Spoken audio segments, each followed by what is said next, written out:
एक बार बुद्ध भगवान जब जेतवन में रह रहे थे,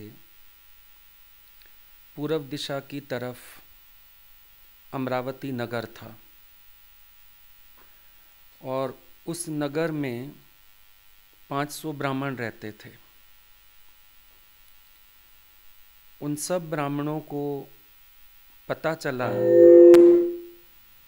कि गंगा किनारे एक निर्ग्रंथ संत रहता है। निर्ग्रंथ संत का मतलब होता है जो शरीर के कपड़े में कोई गांठ नहीं लगाते हैं। निर्ग्रंथ संत। ये लंगोटी भी पहनेगा तो बांधनी पड़ेगी ना, धोती भी पहनेगा तो उसको गांठ तो लगानी पड़ेगी, टिकेगी कैसे। निर्ग्रंथ संत। अब जो ऐसा संत होते हैं बाहर से थोड़ा शो ऑफ वाले, नाम जल्दी फैलता है, वो सिर्फ शरीर पे धूल लपेट के रहता था। इन 500 ब्राह्मणों ने निश्चय किया तो हम लोगों को उसकी शरण जाना चाहिए और हम लोगों को उससे दीक्षा लेनी चाहिए। पहुंचा हुआ संत है। संसार में सब लोग पहुंचा हुआ किसको कहते हैं? निशानी वालों को। चिन्ह धारण कर लेते हैं ना जो लोग, तो सब लोग सोचते हैं कि शायद ये पहुंचे हुए संत हैं, बहुत इनकी अच्छी स्थिति है क्योंकि वस्त्र नहीं धारण करते हैं, शायद इतना निरिच्छा संसार में कोई दूसरा नहीं होगा।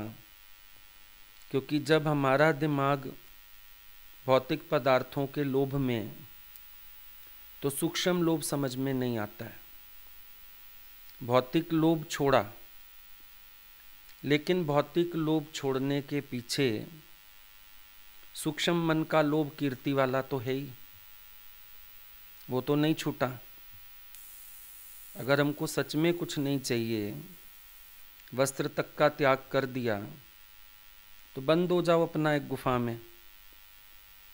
लेकिन बैठा भी गंगा किनारे आके भरी बाजार में कि सब लोग दर्शन करेंगे, प्रभावित होंगे। और मन का एक स्वभाव है, वो आकर्षित ऐसे ही होता है। अभी आपको कहीं सेल का बोर्ड दिख जाए, चाहिए कुछ नहीं पर कोशिश करते हो पढ़ लें, कहाँ सेल लगी है, क्या सेल लगी है, और फिर मन बना भी लेते हो, चल सस्ता मिल रहा है, पड़ा रहेगा, काम आ जाएगा। तभी बोला कंचन तजना सहज है, सहज त्रिया का नेह, मान बढ़ाई ईर्ष्या दुर्लभ तजना। ये मुश्किल क्या होता है छोड़ना? मान बढ़ाई और ईर्ष्या। बाकी चीज़ें छोड़नी आसान है। अभी तुम सत्संग के दायरे में ही आ जाते हैं। कंचन छोड़ा ही है, पढ़े लिखे हैं, कुछ हैं, कमाने से इनकार किया, घर वालों का मोह छोड़ा, आसान हो गया। पर यहाँ आके भी चीज़ें तंग कौन सी करती हैं? किसी का शब्द लग जाता है, किसी से इज्जत की इच्छा हो जाती है, छोटा होके ऐसे बोलता है, ड्यू रिस्पेक्ट नहीं दे के चलता है मेरे को, इसने मेरी इंसल्ट क्यों कर दी। मान बढ़ाई ईर्ष्या मतलब बाहर से तुम सब कुछ त्याग कर दो तो भी अगर अंतर मन की माया नहीं त्यागी जाती। बोला अगर मान नहीं छोड़ पाए, बाकी सब छोड़ भी दिया तो क्या हो गया? माया तजी तो क्या तजा, जो मान न तजा जाए। मान नहीं तज पा रहे हो तो फिर कुछ तजा भी तो कोई बड़ी चीज़ नहीं है। लेकिन खैर उनको आकर्षण हुआ, हम लोगों को जाना चाहिए। 500 के 500 ब्राह्मण एक साथ चल पड़े। एक जगह पहुंचे, बहुत प्यास से व्याकुल हो गए। ढूंढने लगे, पानी कहीं दिखा नहीं। अचानक कुछ दूरी पे एक बड़ा पेड़ दिखा। सोचा पेड़ है इतना बड़ा, बस्ती भी ज़रूर होएगी, चले जाते हैं। चले गए, पर जैसे ही पेड़ के करीब पहुंचे, ना वहाँ कोई बस्ती थी, ना वहाँ कोई आदमी था। पानी का तो कोई पता ही नहीं था। 500 के 500 ब्राह्मण विलाप करने लगे, क्योंकि जात के ब्राह्मण हैं, तितिक्षा सधी हुई नहीं है, अभी निकले ही हैं और परीक्षा हो गई। मन डामाडोल होने लगा, उलझन पैदा हो गई। ऐसे कन्फ्यूजन में 500 के 500 विलाप करने लगे। तभी अचानक उनको एक सत्व की आवाज सुनाई दी, सात्विक पुरुष की, और लगा पेड़ में से ही आवाज आ रही है। बोला विलाप क्यों कर रहे हो? तुम्हें खाना पीना चाहिए, मैं दे देता हूं। उसने खाना पीना हर तरह की चीजें दी, बड़ा तृप्त कर दिया। अब ब्राह्मणों को लगा चलना चाहिए। एक के अंदर विचार चला, एक बार इस महापुरुष से इसका इतिहास तो पूछें, ये क्यों इस पेड़ में रहता है, किस कारण से यहाँ टिका हुआ है, कोई श्राप है, कोई वर है, क्या बात है।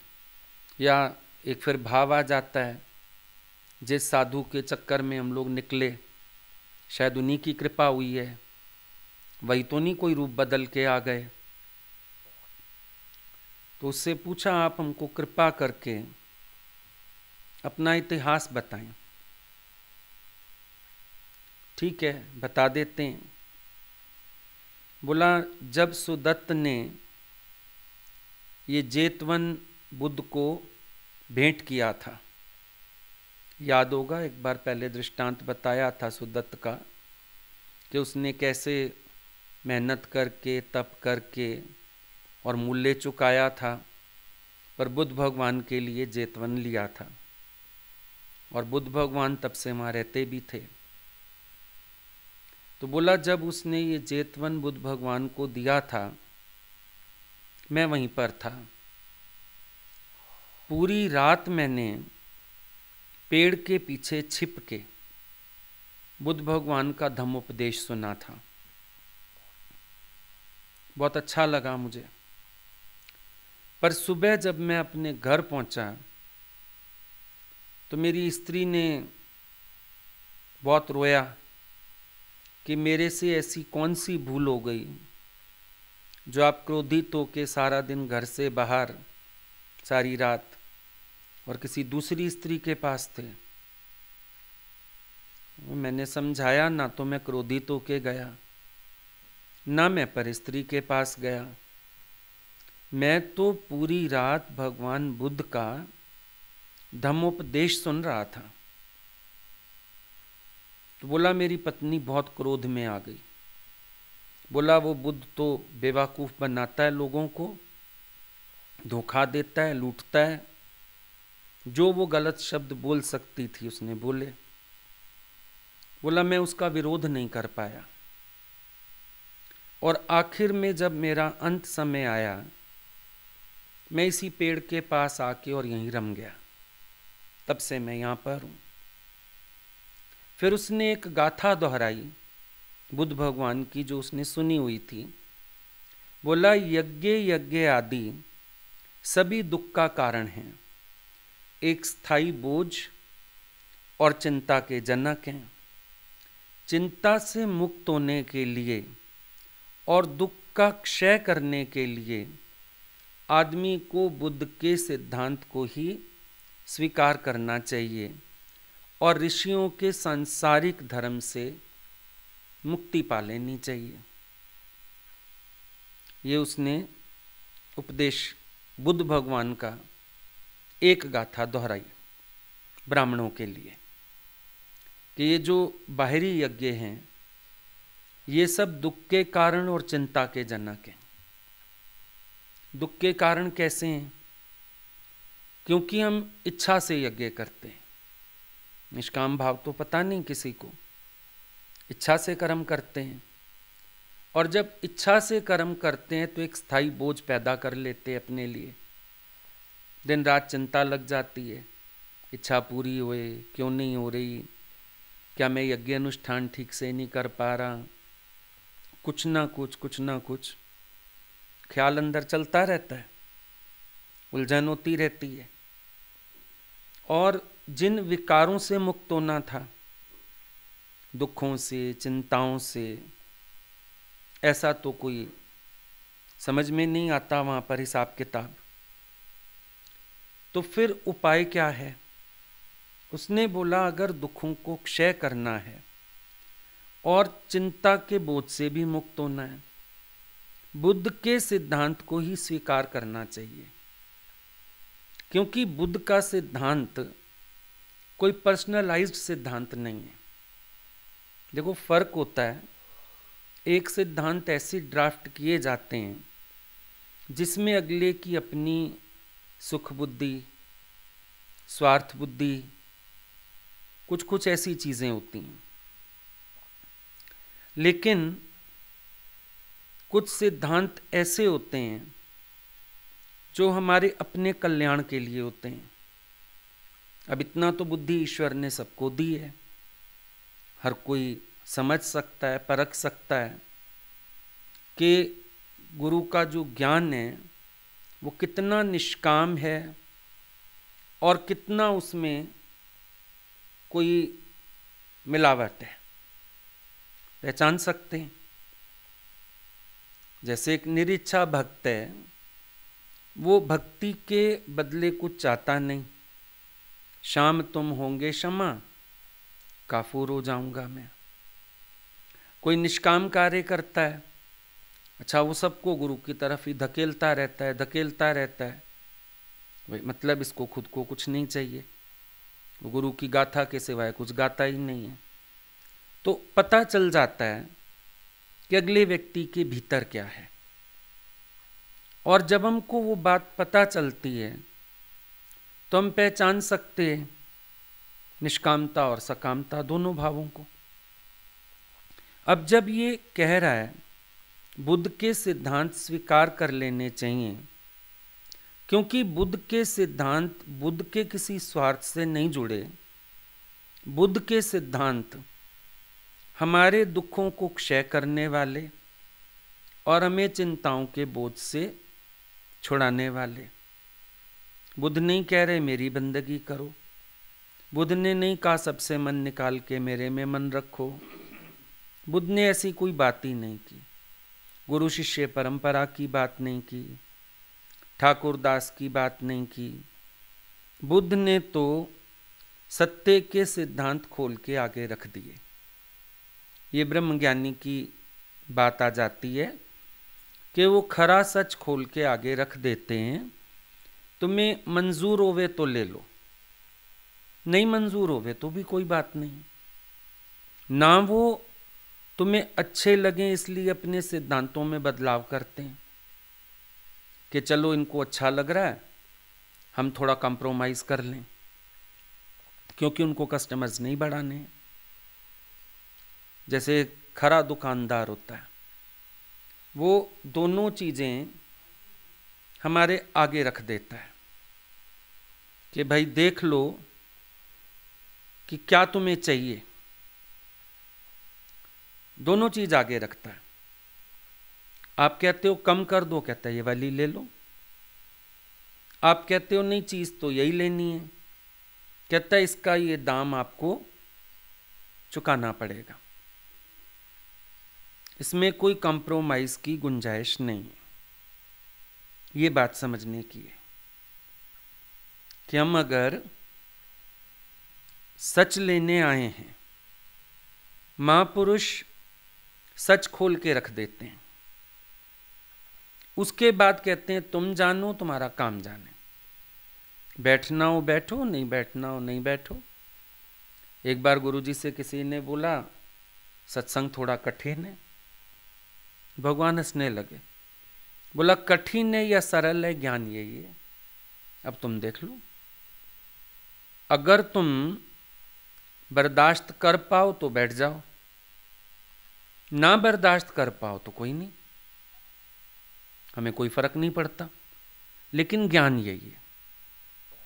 बहुत उस दिन स्ट्रांग सत्संग चला था तो कई लोग डर जाते हैं, जैसे बोला भगवान मुश्किल है सत्संग, बोला मुश्किल है ये आसान, सत्संग यही है, दादा का ज्ञान असली यही है। अब तुम देख लो तुम्हें क्या चाहिए। तो इसीलिए वो कह रहा है कि बुद्ध के सिद्धांत को स्वीकार करना चाहिए और ऋषियों के सांसारिक धर्म से मुक्ति पा लेनी चाहिए। ऋषियों का सांसारिक धर्म क्यों है? क्योंकि वो खरा सच नहीं बता रहे।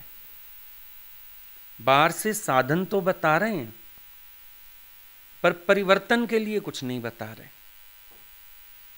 बाहर से तो बता रहे हैं तरह तरह के, तप करो, ध्यान करो, समाधि करो, दान करो, पुण्य करो, व्रत करो, उपवास करो, गंगा जी में स्नान करो, ये सब तो बता रहे हैं।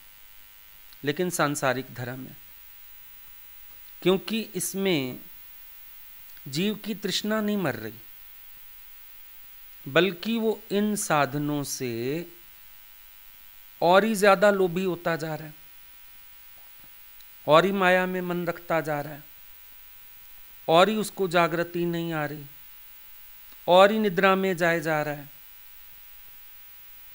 तो उसकी बात नहीं बन सकती ना, वो सांसारिक धर्म हो गया। देखो तुम भी डिफ्रेंशिएट कर लेना, सांसारिक धर्म और परमार्थिक धर्म। सांसारिक धर्म वो धर्म के साधन जो तुम्हारे माया का विस्तार करें, संसार के प्रति लोभ और आसक्ति को पैदा करें। और परमार्थिक धर्म जो तुम्हारी सूक्ष्म मन की माया को काटे, तुम्हें सही अर्थों में सदाचारी और साधु बनाए, तुम्हें जागृति दे, तुम्हारे अंदर विवेक विचार की शक्ति दे। पारमार्थिक धर्म उसको कहते हैं। ये सब सांसारिक धर्म जिनमें हम लोग आज तक वर्तते चले आए, सांसारिक धर्म ही तो थे। जहाँ भी गए, जिसके पास गए, अब लोग इतना ऊंचा वैष्णो माता चढ़ के जाते हैं। कोई ये कहता ही नहीं कि तुम जी भर के दर्शन करके आना। रास्ते भर ही यही गाते हैं, मुरादां वाली मुरादां देंदी, मन की मुरादें पूरे करनी। कोई मन को बाहर छोड़ के नहीं जाता, कोई भगवान का दर्शन करने नहीं जाता, कोई आंखों में बसा के नहीं ले आता, कोई मीरा की तरह दर्शन करने नहीं जाता कि भगवान कोई आंखों में समेट के साथ लेता है। तो क्या हुए फिर धर्म? सांसारिक हो गए। पैसा भी खर्चा, शरीर भी थकाया, टाइम भी लगाया, करके क्या आए? ये क्या आए कि भगवान अगर तूने ये इच्छा पूरी कर दी फिर आ जाएंगे। और नेक्स्ट टाइम जब जाते हैं तो पुराने वाले की भेंट चढ़ाया है, अगले वाले का बीज डाला है। पहले शादी नहीं हो रही, भाई शादी हो जाए तो हम जोड़ा आएंगे। शादी हो गई, जोड़ा मत्था टेकने गया, अब आते साल अगर हमको बेटा हो गया हम फिर आ जाएंगे। फिर बेटा हो गया, फिर बेटे को भी उठा ले गए, फिर अब हमारी गृहस्थी पूरी कर दो, जोड़ा हो जाए, फिर आ जाएंगे। तब तक कोई बीमारी हारी आ गई, तब तक कोई बच्चा गलत हो गया। मतलब सारी जिंदगी सिलसिला चला क्या? सोचने वाली बात है। अभी हमारे दिल्ली से वृंदावन पास पड़ता है, सुबह जाके शाम आ सकते हैं। लोगों का नियम है, कोई महीने में भी जाते हैं, कोई 15 दिन में भी जाते हैं। लेकिन भगवान के लिए कितने लोग जाते हैं, ये समझने जैसी बात है। तो सत्व ने कहा ऐसे सांसारिक धर्मों से मुक्ति पा लेनी चाहिए। मतलब कोई दोष नहीं लगने वाला। अगर तुम आत्मज्ञान को स्वीकार करते हो और जो तुम पहले कर्म धर्म करते आए हो, अगर तुम उससे छुटकारा पाते हो तो कोई दोष नहीं लगेगा तुम्हें, कोई दिक्कत नहीं आएगी तुम्हें। अब ब्राह्मणों ने ये सब सुना, बहुत खुश हो गए अंदर से। उनको लगा जैसे हमें एक सही मार्ग मिल गया, हम लोगों को बुद्ध की तरफ चलना चाहिए। हम शायद गलत जा रहे थे और ये भी विचार आ गया कि चलो एक बार देखते चलते हैं। नहीं तसल्ली हुई तो वहां तो चलेंगे। सारे जेतवन में पहुंच गए, बुद्ध भगवान को प्रणाम किया, बैठे, पूरा हालचाल कह सुनाया, कैसे हम जा रहे थे और वहां पर कैसे एक सत्व पुरुष मिला, उसने आपका मार्ग बताया, एक गाथा बताई जिससे हम प्रभावित हुए और हम लोग आपके पास आए हैं। बिठा लिया बुद्ध ने। उन सब ने फिर प्रार्थना की कि आप हमारे लिए कुछ उपदेश करिए जिससे हमारे संशय नष्ट हो और हमें एक प्रकाश मार्ग मिले, जिससे हमें तसल्ली हो कि हम कूटस्थ होके यहाँ बैठ जाएं। बुद्ध भगवान ने कृपा करते हुए उपदेश शुरू किया। पहले पहल बताया, चाहे आदमी बड़ी बड़ी जटाओं के साथ नगन रहता हो, चाहे कुछ पत्तों अथवा वलकल चीर से अपने शरीर को ढके रहता हो, चाहे वह शरीर पर धूल रमाकर ही रहता हो और पत्थरों पर सोता हो, किंतु अकुशल विचारों से मुक्त होने के लिए इन सब का कोई लाभ नहीं है। अब ये सब गुरु हमको अनुभव करा चुका है। भाई सन्यासी कितना ही बड़ा त्यागी क्यों ना हो, अकुशल विचारों से खाली नहीं है। अकुशल विचार में सांसारिक विषय वासनाओं के विचार भी हैं, अकुशल विचार में धन पदार्थ भी हैं, अकुशल विचार में अहंकार भी है। और ये सब गुरु ने दिखाया, बताया। हम एक बार हरिद्वार गए थे गुरु जी के साथ, पहली बार। कुछ लड़कियां भी साथ थीं। अब तो थोड़ी एज हो गई है, उस समय सब यंग थीं। तो उधर घाट पे हम लोग भजन के लिए जाते थे शाम को। कुछ देर पांव डाल के बैठे रहते थे, आम थैले में बांध के डाल दिए, लटका दिए, ठंडे हो गए, सबने वहीं खाए, भजन भाव हो गया। जब हम लोग आ रहे थे, एक सन्यासी ऐसा घूरे घूरे लड़कियों की तरफ, भगवान उसके पास चले गए, बोला आंखें नीची कर, नहीं तेरी आंखें निकाल के चूल्हे में डाल दूंगी। घबरा गया बड़ी बुरी तरह से। वहां से तो हम लोग चले आए। आके भगवान ने हम सबको दिखाया, बोला बाहर से त्यागी एक कौपीन धारण करके बैठा है, लेकिन मन का संसार हरा है।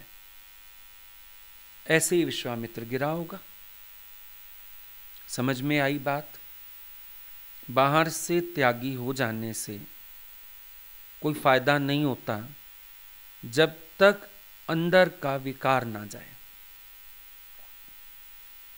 राजा जनक चाहे हीरे का मुकुट लगाए, पर वो ये गारंटी दे सकता है कि पूरे राज्य में बैठे हुए भी मैं निर्लेप हूं।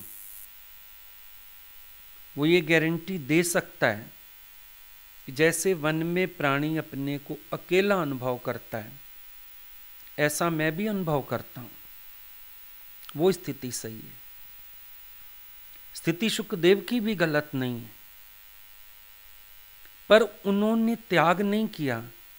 भीतर भगवत प्रेम में ऐसा भूल पड़ी है कि बाहर का संसार तो छूटा, उन्होंने कहा मेरा अंतिम वस्त्र कहाँ गिरा, मुझे उसका भी पता नहीं।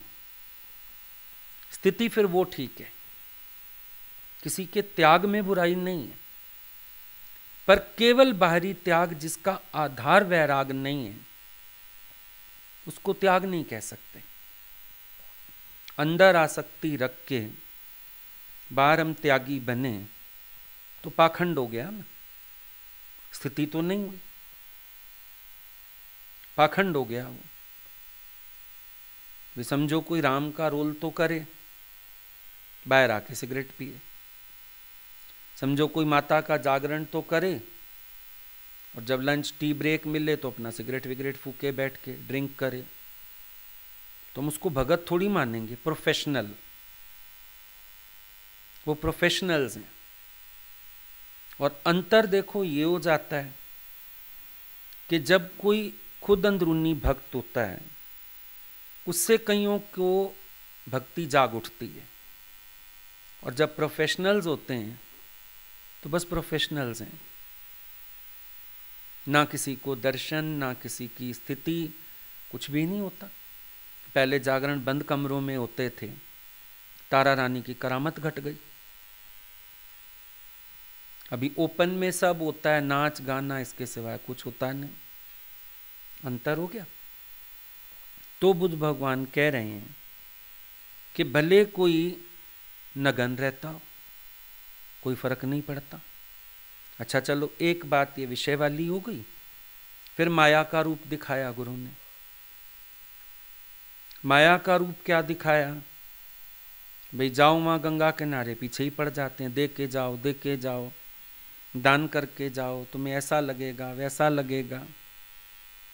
भाई बड़ी मुसीबत वहां भी। चलो, सब धन के लोभी बैठे हैं, क्योंकि उनका आशीर्वाद भी चढ़ावे के बाद है, वरना गाली है। अगर तुम उनको पैसा नहीं देंगे तो क्रोध करेंगे, गाली देंगे। इसका मतलब धन का लोभ भी नहीं गया, त्याग तो कर दिया। जब तुम्हें कुछ चाहिए नहीं, फिर पैसा क्या करना? या तो आश्रम बनाना है, या जिस घर को छोड़ आए, बेटी की शादी होने वाली होगी, बच्चे जवान हो गए होंगे, वहां भेजना होगा।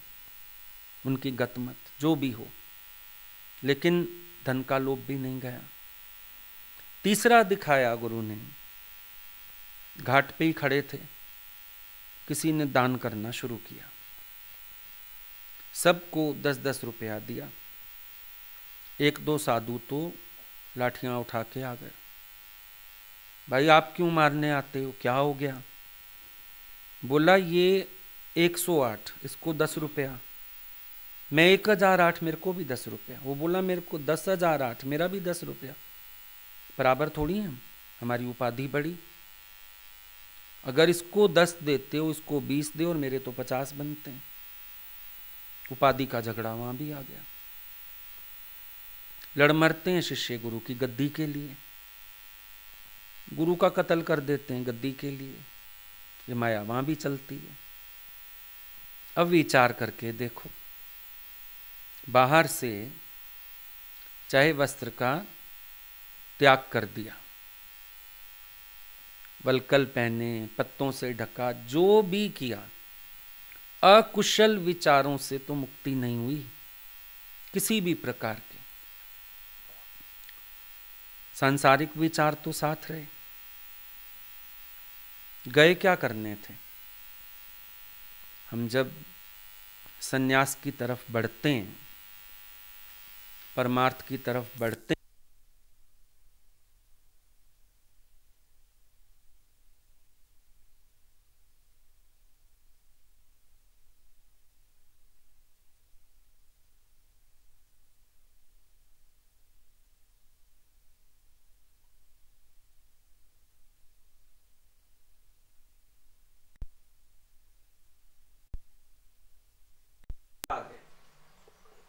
अगर त्याग भावना नहीं जाग रही है तो इसका मतलब हमारा मार्ग गलत है।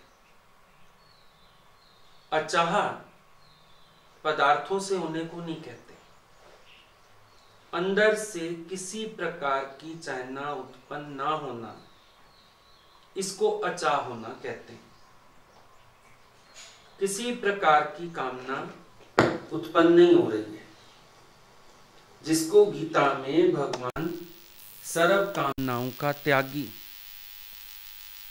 आप से आप में संतुष्ट, आत्मा से आत्मा में रमण करने वाला, ऐसा निश्चय करा रहे हैं। अकुशल विचार जानना चाहिए। अब सत्संग में हम लोग भी आके बैठ गए, लेकिन विचार करना, अकुशल विचार तो पीछा नहीं कर रहे। यहां भी देखा जाता है ईर्ष्या, जलन, राग, द्वेष, निंदा, चुगली, जहां मौका मिले झट किसी की चुगली कर दो।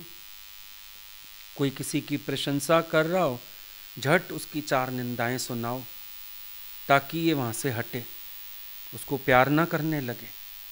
ये जो अकुशल विचार है ना इंसान के मन का, यही नहीं खत्म होता। जबकि बाहर से हम त्याग करें या ना करें, अंदर से अकुशल विचार अगर खत्म हो जाएं, तो भले आप राजा जनक की तरह राजाई में बैठो। सगल के मध्य सगलते उदास होना क्या होता है कि आप उन चीजों में नहीं वर्तते हो जिसमें 4 लोग आम तौर पे बैठ के वर्ता करते हैं। यही है उदासीन के सदृश। कभी कभी उलझन होती होगी, कभी गुरु कहता है सगल के मध्य सगलते उदास, कभी कहता है प्रेम करके चलो, कभी कहता है सबको प्यार करो। भाई हम करें क्या? मतलब ये है उदासीनता किससे? उन स्वभावों से, राग द्वेष वाले, निंदा चुगली वाले, तेरी मेरी वाले, उन स्वभावों से अतीत होके रहना, इन्वॉल्व ना होना, उनकी माया अपने भीतर ना जाने देना, और अपने भीतर से कोई ऐसा अकुशल विचार ना निकलना, इसको कहते हैं ज्ञान। इसको कहते हैं निर्लेप होके रहना। तो उस चीज को हम समझें। ऐसे सत्संग में कि आके भी ना कई बार ये श्रेष्ठता बड़ी आ जाती है, हम संत साधुओं से श्रेष्ठ हैं, हमने त्याग ही नहीं किया, बाहर से त्याग करके बैठे हैं। हो सकता है तुम दोहरी माया में फंसे हो, फिर कम से कम उनके अंदर त्याग करने की ताकत तो है। हो सकता है तुम्हारे अंदर वो भी ना हो, अंदर की माया तो गई नहीं, बाहर की माया छोड़ने की भी हो सकता है सामर्थ्य ना हो। कैसे कॉलर अप कर लिए। श्रेष्ठता का अभिमान यहां भी बंधन है। एक सही बात समझ आ जाए, सही सिद्धांत समझ आ जाए ज्ञान का, उसके बाद जो हम लोग चलते हैं, वहां पर किसी लोभ की, किसी इच्छा की, किसी कीर्ति की, किसी अहम भाव की गुंजाइश नहीं रह जाती है। मेन वो पकड़ना।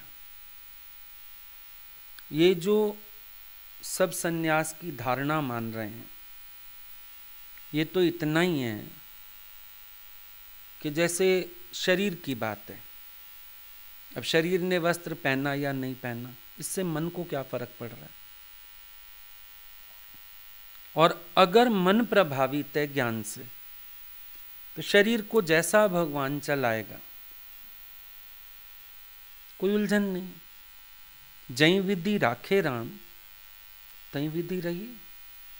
दुख में रखे, सुख में रखे, शिकायत नहीं, रोना नहीं, उलझन नहीं है, सोच नहीं है, इलाज है, इंतजार नहीं है, दवा है, दुआ नहीं है। बात तो शरीर की भावना से उठने की है। तो ये मिसकंसेप्ट सबसे पहला। क्यों? जिस वजह से वो सन्यासी के पास प्रभावित होके जा रहे थे, बुद्ध ने सबसे पहले उस कंसेप्ट को, मिसकंसेप्ट को क्लियर किया। ब्रह्मज्ञानी ब्रह्मनिष्ठी भी है, ब्रह्मश्रोत्री भी है। देख के वार किया, समझ के वार किया, किस प्रकार का डोज अगले को चाहिए वैसा डोज दिया सबसे पहले। क्योंकि सन्यास वाली जो धारणा थी दिमाग में, एक छवि हो सकता है बुद्ध की देख के भी प्रभावित हुए, इसीलिए बुद्ध ने वलकल वस्त्र 7 गिन दिया, अपना भी कह दिया। ये मत सोच लेना कि वलकल वस्त्र से शरीर ढका हुआ है, तो नहीं। अकुशल विचारों से छूटने के लिए इन सब का कोई लाभ नहीं।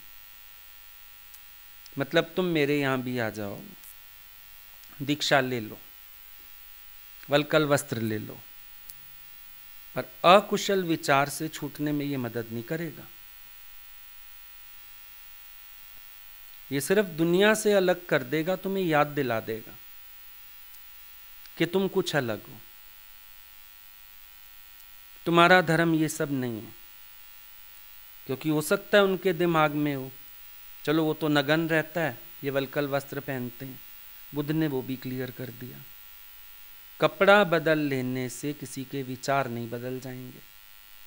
दादाजी को लोगों ने बोला, आप अपना पुराना शर्ट हमें दे दीजिए। दादाजी ने कहा, अगर मेरे शर्ट पहनने से तुम मुक्त होते हो, आज मैं सारी शर्ट्स बांट देता हूं, पर बता दो मुक्त हो जाओगे। तेरा निश्चय तुझे तारेगा ना, बाहर की चीज नहीं तारेगी, तेरा निश्चय तुझे तारेगा। तो पहले तो बुद्ध भगवान ने ये कंसेप्ट क्लियर किया।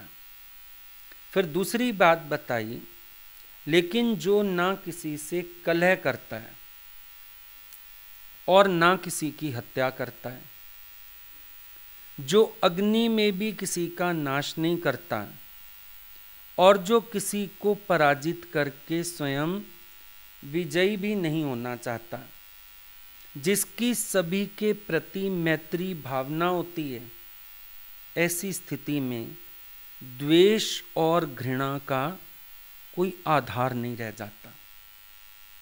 अब बहुत अच्छी तरह से समझना, द्वेष और घृणा के आधार कैसे टूटते हैं और द्वेष और घृणा के आधार क्या हैं। भाई सबसे पहले जो किसी से कलह नहीं करता है, कलेश करना माना क्रोध में आना, जो किसी से कलह नहीं करता है, अब क्रोध नहीं करेगा, शांत रहेगा, उसके लिए विचार भी तो शांति वाले होंगे ना, थिंकिंग भी तो पॉजिटिव होगी ना, किसी का दोष भी नहीं देखेगा, किसी से चिढ़ेगा भी नहीं, किसी से खिजेगा भी नहीं, किसी के लिए अपशब्द भी नहीं बोलेगा, किसी के लिए मन में दूसरी भावना भी नहीं रखेगा। बहुत सारी बातें होंगी। अगर मुझे कलह नहीं करना है किसी से, बोला ना कलयुग क्या है, कलह का युग, जहां कलह कलेश है वहीं कलयुग है। अब अगर हमको ये समझ आ जाए हमें कलह नहीं करना है, हम ये भी नहीं कहेंगे दूसरा कलह कर रहा है। अब हम जाते हैं, समझो रेस्टोरेंट जाओ आप, कोई वहां पर नॉनवेज खा रहा है, आप नहीं खाते हो, तो आप ये थोड़ी कहते हो या तो तू मत खा या मैं भी खाऊं। हम अपनी टेबल पे अपना खाना ऑर्डर करके खा लेते हैं, ना तो हम उठ के भिड़ने जाएंगे भाई तू ये क्यों खा रहा है, अगले की पसंद है। हम ये भी नहीं सोचते कि अच्छा वो खा रहा है तो फिर मजबूरी में मुझे खाना पड़ा। और कई बार गड़बड़ हो जाती है, किसी की चीज देख लो ना शादी ब्याह में, ये क्या है लोग प्लेट में लेके जा रहे हैं, ले आओ ले आओ, मैं भी लाता हूँ। और जब खा बैठो या खाने लगो, कोई अरे तुमने नॉनवेज कब शुरू कर दी? है ये नॉनवेज है? मैं तो पनीर का पकोड़ा समझी, मछली का था, फेंको फेंको। होती है गड़बड़। तो ये कहना कि कलह दूसरे ने शुरू किया, ना तुम्हें शुरू करना है ना तुम्हें प्रतिक्रिया करनी है। सावधानी ये भी नहीं कि मैंने शुरू किया, वहां तो हम दोष फिर भी मान लेते हैं अपना। पर ज्यादातर क्या होता है, हमारा मन कहता है नहीं, कलह का कारण बना, दूसरे ने कलह शुरू की। बुद्ध कह रहे हैं ये तो घृणा या द्वेष का आधार बनता है कलह। तेरे मन में भी आएगा, सामने वाले के मन में भी आएगा, नफरत वहां भी जागेगी, तुम्हारे अंदर भी द्वेष आएगा ही आएगा। इसलिए कलह शुरू मत करो। हत्या या अग्नि से किसी का नाश, इसको हम यूं ले सकते हैं कि किसी भी तरह से किसी का अहित ना करना। और कर्म तो नहीं होता, भावनाएं तो आ जाती हैं। इस समय बात भावनाओं की हो रही है। बहुत सारे कर्म हैं जो आप करते नहीं हो, करोगे भी नहीं, पर मन में सोच जरूर लेते हो, मौका मिल जाए ना इसको खाई में फेंक दो, मौका मिल जाए ना आग लगा दो, मेरा दिल करता है जाके छुरा घोंप दूं इसको। अक्सर मन तक या शब्दों तक रहती है बात। इतने तो गए गुजरा कोई नहीं है कि प्रैक्टिकली करने लग जाएगा, लेकिन बुद्ध के समय में थे भी लोग ऐसे। पर मन में आना या शब्दों से उदित होना, ये भी घृणा और द्वेष का आधार तो है। मन के संकल्प भी पवित्र रहने चाहिए, वाणी भी पवित्र रहनी चाहिए, मानसिक हिंसा भी नहीं, वाचिक हिंसा भी नहीं। इस बात का ध्यान रखना है, इस बात का ध्यान रख के चलना है। कई बार आप बाहर से गाली नहीं देते हो, हम पूछेंगे भाई गाली दे के आए ना, वाणी से नहीं बोला, मन से, वो बताओ। मन 4 गाली दे आया, बुड़बुड़ा लिए, जोर से नहीं बोले, मतलब मन में द्वेष और घृणा तो आई है ना। कर्म किया या नहीं किया, शब्द बोला या नहीं बोला, तुमने किसी भी प्रकार का कलह पैदा करके अपनी भावनाओं को तो खराब किया है। उस बात को समझ जाओ। जब उन चीजों को समझोगे तो मन साफ कर पाओगे। फिर बोला किसी को पराजित करके स्वयं विजयी भी नहीं होना चाहता। अब ये द्वेष और घृणा, इस चक्कर में तो बहुत पैदा होते हैं कि दूसरे को हरा के मैं जीत जाऊं, मेरा नाम हो, मेरा यश हो। और बड़ा अनुभव किया इस चीज का। इस मार्ग पर भी लोग झूठ की हर हद पार कर जाते हैं। कोई बात नहीं, कोई भी इल्जाम लगा दो, कोई भी बात कर दो, लेकिन अपने अंदर जीत का भाव लाना है। गलत गलत फैला दो, किसी के लिए निंदा कर दो, चुगली कर दो, पराजित करना है सामने वाले को कैसे भी। गुरु के पास जाके झूठ सच, कोई बात नहीं, मेरा तो नाम हो जाएगा, मेरे तो नंबर बन जाएंगे। अजीब बात। लेकिन जग से तो भाग लोगे, मन से कहां भागोगे। अच्छा, जो कर लिया वो अब अंदर द्वेष रूप में, घृणा रूप में, और थोड़े समय के बाद पछतावे के रूप में बैठा तो रहेगा। याद पड़ेगा, हो सकता है ना याद पड़े, याद पड़ेगा। ख्याल चलेगा, विचार आएगा, क्योंकि सबसे छिप जाएगा कर्म, मन भुलाने ही नहीं देता। अब क्या करोगे? अपने अंदर वाले का सबको पता रहता है, और ज्यादातर ये खेल हम क्यों खेलते हैं? हमें जीतने का भाव होता है। तभी क्राइस्ट ने भी बोला, धन्य हैं वो जो अंते में, जो अपने को पीछे कर सके। हालांकि पराजित होने में भी जीत है, पराजित, पर की जीत है उसमें।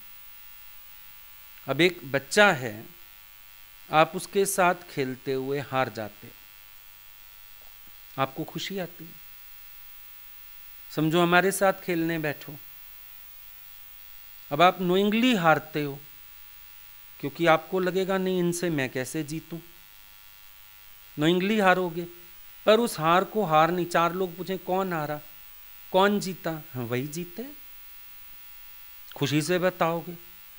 इसका मतलब जहां अतिशय प्रेम होता है वहां पर जीतने का स्वभाव नहीं होता। प्रेम को हारना पसंद है, अहंकार को जीतना पसंद है। अनुभव ये है ना, प्रेम को हारना पसंद है। जब प्यार होता है तो कहते हैं मैंने अपना दिल हारा। प्रेम की शुरुआत ही हारने से होती है और अंत तक हारता है। इसका मतलब अगर आप प्रेम, मैत्री, जो बुद्ध भगवान ने अगली बात बोली मैत्री वाली, कि अगर मैत्री का स्वभाव हो जाए तो बड़ी नेचुरल सी बात है, आपके अंदर जीतने का ख्याल भी नहीं आएगा। आप सबको जिता के खुश हो जाओगे, सबको प्रेम करके खुश हो जाओगे, और आपके अंदर से अगर ये बातें खत्म होती हैं, द्वेष और घृणा के आधार ही खत्म हो जाते हैं। कलह ना हो, अंदर किसी के लिए मानसिक हिंसा, वाचिक हिंसा, शारीरिक हिंसा का भाव ना हो, जीतने का ख्याल ना हो दूसरों से, और मैत्री का भाव हो, तो द्वेष और घृणा के आधार ही खत्म। अब एक चीज का आधार ही नहीं है, पैदा कैसे होगा? अब समझो क्राइस्ट ने कैसे शूली पे लटकते हुए कहा होगा, forgive them O lord, forgive them. कैसे कहा होगा? आधार ही नहीं होगा ना अंदर द्वेष का, घृणा का, आधार ही नहीं था, प्रेम था, करुणा थी, वही प्रकट हो रही है। माता भगवान बोलते हैं तुम्हारे अंदर जगत का गटर है, वही निकलता है, हमारे अंदर प्रेम का गंगा जल है, वही निकलता है, वही खुशबू निकलती है। यही फर्क रहा होगा ना। जहां जहां भी ऐसे संतों की बातें सुनते हैं, बुद्ध को गाली दी, थूका, बहुत सारे दृष्टांत दादू साहब के चलते हैं, पर मेनली क्या होगा? इनके अंदर घृणा और द्वेष के आधार ही नहीं होंगे, खत्म हो गए होंगे। उसकी वजह से अपने अपकार करने वाले को अभय दे सकते हैं, और भय अभय भी सामने वाला सोच रहा है। ज्ञानी ये भी नहीं सोच रहा मैं अभय दे रहा हूं, मेरे अंदर कुछ आ ही नहीं रहा, तो ना मुझे डराना था ना मुझे निर्भयता देनी। सामने वाला कह रहा है, जुडास कह रहा है क्राइस्ट ने मुझे माफ कर दिया होगा। क्राइस्ट को विचार नहीं देना पड़ा कि मैं इसको माफ करता हूं, मैं इसको अभय देता हूं। मैं भय नहीं दे रहा, अभय कहां से दूंगा? शब्द आ गए खाली बोलने में शब्द आ गया। जैसे तुम सुनते हैं भाई, ज्ञानी कहता है मैं मुक्त हूं, सिर्फ समझाने के लिए, मैं मुक्त हूं, तुम भी मुक्त हो जाओ भाई। बाकी मुक्त स्वरूप मुक्त की बात क्या करे? क्या बात करेगा मुक्त की? समझो अर्जुन ना पूछता, कृष्ण का ज्ञान कृष्ण के पास था, तो क्या वो नामुक्त थे? मुक्त तो तब भी थे, तब वो आत्मा नहीं थे, तब भी आत्मा थे। विराट रूप दर्शन ना कराते तो भी भगवान नहीं थे, तब भी थे। तो ज्ञानी सहज स्वभाव में, ये फिर सहज स्वभाव हो गया जहाँ घृणा और द्वेष का आधार ही नहीं, तो सहज स्वभाव है। प्रेम, क्षमा, ये गुण दिख रहे हैं, तुम्हें दिख रहे हैं, और बताने में ज्ञानी को कभी बताना पड़े तो बताना पड़ेगा, वरना उसके अंतर एक ना दो, विचार भी नहीं देना पड़ता। तो कल भी बोला ना कि फिर कुत्ता जो है तुम देखेंगे फिर भगवान देखेंगे। ज्ञानी की हिस्ट्री से कुत्ता निकल चुका है, भगवान रह गया बस। वो नहीं बोलेगा मैं कुत्ते में भगवान देखता हूँ, है ही भगवान। फिर रूप तुम पूछेंगे तो कुत्ते का रूप लेके आया, है ही भगवान। कबीर जी गले लगे हुए हैं, लोग कह रहे हैं कहाँ हैं, बोला भैंसे के रूप में आए तो हैं, प्रसाद खा तो रहे हैं खीर पूड़ी का। फिर बताना पड़ा नाम रूप, वरना वो तो गले लगे पड़े। ऐसी भावना। फिर बोला शांति प्राप्त करने के लिए यज्ञ करना या वन देवताओं की बलि चढ़ाना अथवा परलोक में फल की कामना करने वाले आदमी की प्रसन्नता, सत्पुरुषों का सत्कार करने वाली प्राप्ति, इन सब के चौथे हिस्से के बराबर भी नहीं। बोला जो असल शांति है, मानसिक शांति, आत्मिक शांति, अपने आप की शांति, अब उसमें चाहे हम बोलें कि हम पुण्य प्राप्त करने के लिए यज्ञ करते हैं, कर लो। वन देवताओं को बलियां चढ़ा देते हैं, चढ़ा दो। परलोक की कामना करने वाला आदमी बड़ा खुश होता है, मैं अभी ये करूंगा परलोक में मिलेगा, प्रसन्नता उसकी। और या फिर सत्पुरुषों का सत्कार करने से जो प्राप्त होता है। बोला मतलब कुछ भी कर लो तुम, तो भी जो तुम्हारी अखंड आत्मिक निज शांति है उसका चौथा हिस्सा भी नहीं मिलेगा इन सब कर्मों से, क्योंकि इनका शांति से कनेक्शन नहीं है। यज्ञ करके शांति आएगी, अहंकार आएगा। बलि चढ़ा के शांति आएगी नहीं। अब राजा महाराजा क्या करते थे, जब उनको खुद को औलाद चाहिए तो फिर किसी न किसी जानवर की औलाद की बलि चढ़ा देते थे। एक माता पिता को कष्ट देके तुम माता पिता होने का सुख लेना चाहते, संभव है? कहाँ है? आधार ही कितना गलत था, लेकिन मालूम नहीं। बहका दिया जाता था, आप बलि चढ़ाओ, आप ऐसे करो। अब कभी बकरे के बच्चे की तो कभी गाय के बच्चे की बलियां चढ़ रही हैं। गाय के लिए, अपने बच्चे का सुख पाने के लिए। हो गई ना गलत बात। अपने सुख के लिए आप किसी को तकलीफ दे रहे हो तो आपको शांति आएगी। दूजियां नू दुख दे के आप चाहते सुख नू, लगदा ना फल कदी जड़ों सड़े रुख नू। अगर जड़ से पेड़ सड़ जाए उसको फल लगता है। तो जब हमारी इंटेंशंस इतनी गलत होंगी तो क्या हमको शांति का फल मिलेगा? यज्ञ सब सकाम, कोई ना कोई चाहना। फिर यज्ञ में बलि की प्रथा, आरंभ कितना गलत है। सकाम है ना सारा का सारा, आरंभ भी गलत है। अब जब आरंभ गलत है, परिणाम ठीक कहां से आएगा? समझो हमने क्वेश्चन सॉल्व करना शुरू किया, पहला स्टेप ही गलत कर गए, अब आंसर तो ठीक आएगा नहीं। होता था ना कई बार डिवीजन में या फॉर्मूले वाले, उसमें आंसर निकाल लेते थे पर टीचर पूरा काटा लगा के भेज देता था। क्यों मैडम, इसका भी आंसर यही, मेरा भी। कहती पहले पहला स्टेप देख, फॉर्मूला देख, सारा तूने गलत किया है और कहता है ठीक है आंसर को क्या करूं? पहला स्टेप गलत। अब मान लो चलो यज्ञ किया, बलियां चढ़ाई, सब कर लिया, औलाद हो भी गई, फिर वो औलाद इनके दुख का ही तो कारण बनती थी। परिणाम गलत हैं, इंटेंशंस गलत हैं, परिणाम भी गलत हैं। फिर बोला परलोक में फल की कामना करने वाले आदमी की प्रसन्नता। अब कई लोग तो सत्कर्म इसलिए परलोक में फल मिलेगा, एह लोक में बेड़ा गर्क है, परलोक में फायदा होएगा, परलोक में फल मिलेगा, परलोक में हम सुख पाएंगे, उसकी प्रसन्नता, खुश है। कई सत्कर्मियों को देखो, भाई हमने गौशाला बनवा दी, स्कूल बनवा दिया, मंदिर बनवा दिया, कुआं खुदवा दिया, वो लोग बड़े निश्चिंत होते हैं, प्रसन्न हैं।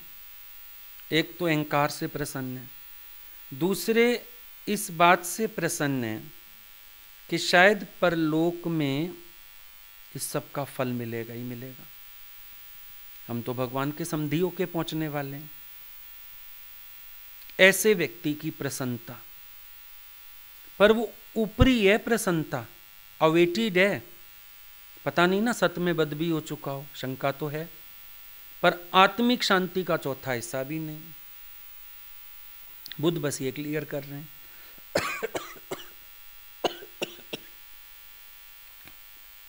आत्मिक शांति से इसका कोई नाता नहीं, आत्मिक शांति वाली बात अलग है। और सत्पुरुषों का सत्कार करने वाली प्राप्ति, अब सत्पुरुषों का सत्कार किया, अब उससे भी कोई ना कोई प्राप्ति की इच्छा रहती है। पहले साधुओं को बुला बुला के भोजन कराते थे घरों में, आजकल रिवाज कम हो गया, होता था ना ये सब, महीने में एक बार पंडित जी को बुला लो, कुछ यज्ञ हवन कुछ नहीं करते थे, वो रोटी खा जाते थे आके, पंडित जी आज हमारे घर खाना खा जाओ। ये क्या है? सत्पुरुषों के सत्कार से। कईयों को गुरु के लिए भी वहम होता है, घर आ जाएं, पांव घुमा जाएं, अच्छी बात है, बुरा नहीं है, लेकिन प्रेम वश होवे ना, फल की इच्छा से क्यों? आएंगे दुख दूर हो जाएंगे, वो आएंगे बरकत हो जाएगी, वृद्धि हो जाएगी। शादी का सत्संग रखा लेते हैं लोग, बस आशीर्वाद देना सब ठीक ठाक हो जाए।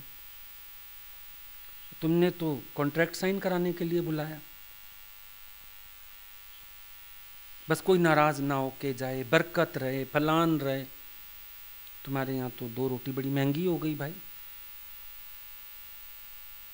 ये सब क्या है? ये आत्मिक शांति के साधन नहीं। एक प्रेमवश मीरा खिलाती है गिरधर को, उसको शांति मिलती है, चाहे खुद ना खाए, मेरा कान्हा खाए। कभी कुछ अच्छा लगता था ना, लगता था गुरु जी के लिए ले चलें, हालांकि छोटी एज थी, पर जब वो यूज करते थे बड़ा अच्छा, चाहे वो एक पेनी क्यों ना हो, चाहे लेटर पैड ही क्यों ना हो, वो यूज करते थे तो बड़ा अच्छा लगता था। उस समय 10 रुपए का मिलता था लेटर पैड, आर्चिस का, हॉलमार्क का, इतने का ही मिलता था, पर कभी कभी वो हमारे सामने ही यूज कर लेते थे, चिट्ठी लिख के हमें ही कभी कभी पलट के दे देते थे, तो उस समय बड़ी खुशी होती थी। तो प्रेम क्या होता है?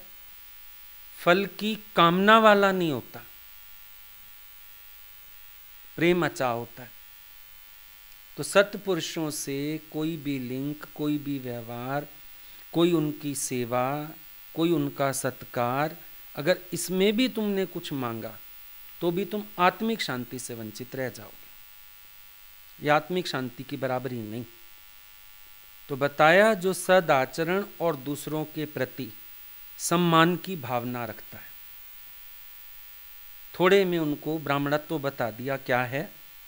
सदाचार और दूसरों के प्रति सम्मान की भावना, क्योंकि ब्राह्मणों में इस चीज का अभाव होता है।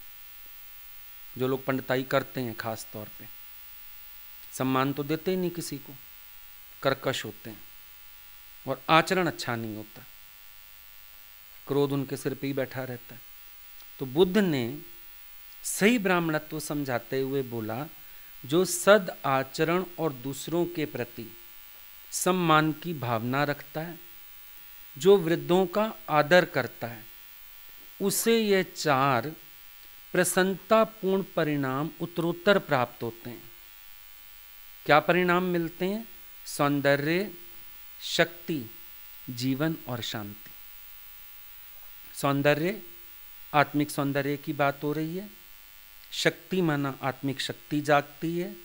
जीवन माना जो असल जीवन है वो जिएगा, ये पशु वाला जीवन नहीं। और शांति तो जो असल वर्षा मिली हुई है भगवान से वर्षे में, वो शांति को प्राप्त होएगा। तो ये अमरावती के ब्राह्मणों की प्रव्रज्या हुई बुद्ध भगवान के पास। उनके भ्रम मिटे, संशय मिटे और उनको जागृति मिली कि सही मायने में ब्राह्मणत्व क्या होता है। ज्ञानी का काम है जातों में, तुम्हारे फील्ड में तुम्हें ज्ञान देगा और वहीं तुम्हें सिद्ध पुरुष बना देगा।